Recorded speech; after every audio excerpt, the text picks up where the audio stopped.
নবী বলেন আজমিনুলি সিত্তাম মিন আনফুসিকুম আজমান লাকুমুল জান্নাহ।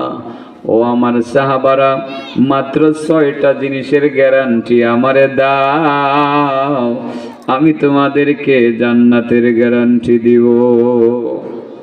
1 নাম্বার উসদুকুল হাদিস। ও আমার উম্মতের দল, 1 নাম্বার সদা সত্য বলিবে, মিথ্যা কখনো বলিবে না।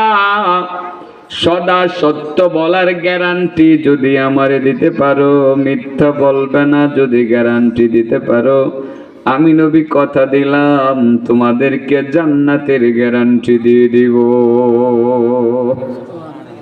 সত্য আছে সব জায়গায়, হ্যাঁ সত্য আছে সব জায়গায়।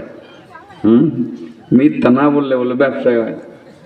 হ্যাঁ, এটা ব্যবসায়ীরা কয় মিথ্যা না বললে ব্যবসা করা সম্ভব না। এটা আমার অনেকে কয় যে হুজুর মিথ্যা না বললে তো করতে পারি না। আর কোর্টের মামলা তো মিথ্যা সারা বলে এটা জ্বলে ওই না, এটা বাতি ঝিম ঝিম ঝিম ঝিম করে। কোর্টের মামলা 2-4টা মিথ্যা কথা, গদ বাঁধা মিথ্যা, এটা এরা শিক্ষা হয়েছে, এটা লেখতেও নাইলে আপনার ফৌজদারি মামলা, এটার কোনো 4 পয়সার মূল্য নাই। ফৌজদারি মামলার 95% মামলার মধ্যে মিথ্যা না লাগাইলে মামলা জমে না। জানি না আপনারা কতটা জানেন, আমি তো কোর্টের লগেই থাকি, একেবারে কোর্ট সংলগ্ন আমার বাসা। কোর্টের লগে আইনজীবীদের সাথে চলি, দেখি হ্যাঁ অনেক আইনজীবী ক্রিমিনাল মামলায় করতে চায় না। তারা বলে হুজুর এই ফৌজদারি আর ক্রিমিনালে যাই না, সিভিলে মামলা করি, জমি জমার মামলা করি, কারণ ওখানে মিথ্যার ছড়াছড়ি।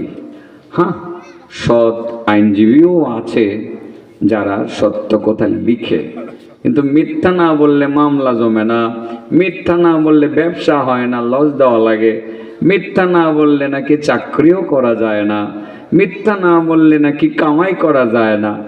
এই যে একটা কথা সমাজে ছড়িয়ে দেওয়া হয়েছে, এটা তো আপনার জান্নাতের সাজসজ্জাতে প্রভাব ফেলতেছে।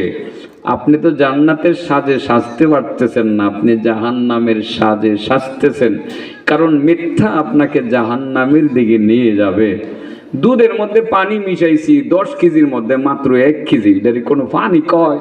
2-3 কেজি মিশাইলে এনে বলতাম যে হ্যাঁ কিছু মিশাইছি, 1 কেজির তো পানিও কয় না। না, আমার দুধ একদম ফ্রেশ, নিজের গাভীর দুধ আমি নিয়ে আসছি, একদম ফ্রেশ, কোনো কিছু মিশানো হয় নাই। কিরা কসম করে বললে কি আপনার সততা থাকলো? আপনি তো জান্নাতের সাজসজ্জা গ্রহণ করছেন না, আপনি মূলত জাহান্নামের সাজসজ্জা গ্রহণ করতেছেন। আমার নবী সাল্লাল্লাহু আলাইহি সাল্লামের জীবদ্দশায় একটি মিথ্যা কথাও তিনি বলেন নাই, একটি মিথ্যা কথাও বলেন নাই। মরণ পর্যন্ত 63 বছরের জিন্দিগিতে, তার জিন্দিগিতে মিথ্যার মোটা পর্যন্ত ছিল না। আর উম্মত আর সকাল থেকে বক্তব্য শুরু করি মিথ্যা দিয়ে। ওয়াজ নসিহতের মধ্যে অনেক মিথ্যা আজগুবি কথাবার্তা বলে মানুষকে ধোঁকা দেওয়া হয়। রাজনৈতিক মঞ্চে গেলে তো মিথ্যার ছড়াছড়ি, একেবারে মিথ্যা দ্বারা সাজানো রাজনৈতিক মঞ্চ, এই মঞ্চে শুধু মিথ্যাই বলা হয়, অধিকাংশ কথাই মিথ্যা বলা হয়। ভালো মানুষের সংখ্যা খুবই কম যারা সত্য কথা বলেন। বাবা, এই সত্য কথা আমরা বলতে অভ্যস্ত হব।